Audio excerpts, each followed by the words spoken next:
Thanks, Emily. So how much have the three men learned from their performances last week, which will have been analysed frame by party strategists? I'm joined by the Times TV critic Andrew Billen and language expert Judi James. As a TV event, how would you score it? Better than last week, 9 out of 10. I bet if you did a word count on the transcript of it tonight, there'll be more words. I think last week fear kind of subdued it. This time it galvanised it. And they were actually much readier to take on each other. They were. It was much more fluent, wasn't it? And they got the grammar of TV a bit better now. I mean, goodness knows why it took so long to realise that on TV you address the camera. You know, Bruce Forsyth realised this at the London Palladium in 1957 or whatever. They got it this time, apart from Brown.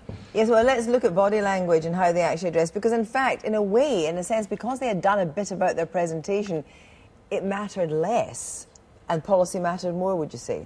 To an extent. I mean, they've clearly been tinkering with their body language, which always worries me slightly, because... was that not your job? Well, they over-tinker. You see, the first rule of body language is that you've got to make it look subtle. And when they begin to look over-choreographed, and this, for me, was where Cameron's body language needed to come with a government health warning tonight. He did the thing that you said about the eye contact, but it was way too contrived. So the problem was, he addressed the audience in one moment, and then the next minute looked directly into camera. And I mean, so what we got, as opposed to last week, we got this US presidential look. This week we got US game show host look. It's a bit sort of Jerry Springer for my liking. But all of this has actually probably whetted the audience's appetite for next week. I mean, Michael Crick was saying perhaps that there'd be fewer people watching this week, but it was interesting that twice the amount of people that could possibly have watched it claimed to have watched it last time. Week, yes, exactly. Which I think is very funny, and I wondered if the impact of things like Strictly Come Dancing, the X Factor, Britain's Got Talent, people are actually now looking for performance. Now, people might think that's a superficial way to look at your politicians, but by and large, a lot of what politicians do is performance. Well, at least it's interesting, isn't it? Yeah. And I think the comparison goes further than that. This is TV fighting back against the blogosphere and the splitting up of the media. And this is big tent TV. It's sort of kind of Saturday night TV, big audiences, water cooler TV. We're all talking about a television programme again. When did that last happen? Strictly Come Dancing. And Judy, what about Clegg? Because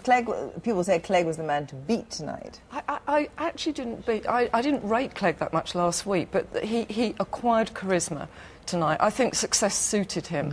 And it's interesting to look at some of the subliminal advertising that he does with his body language.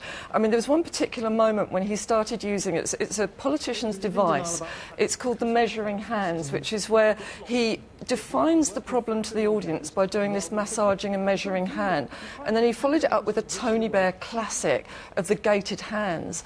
And I think this sort of channeling of Blair, he mirrors Blair in his heyday.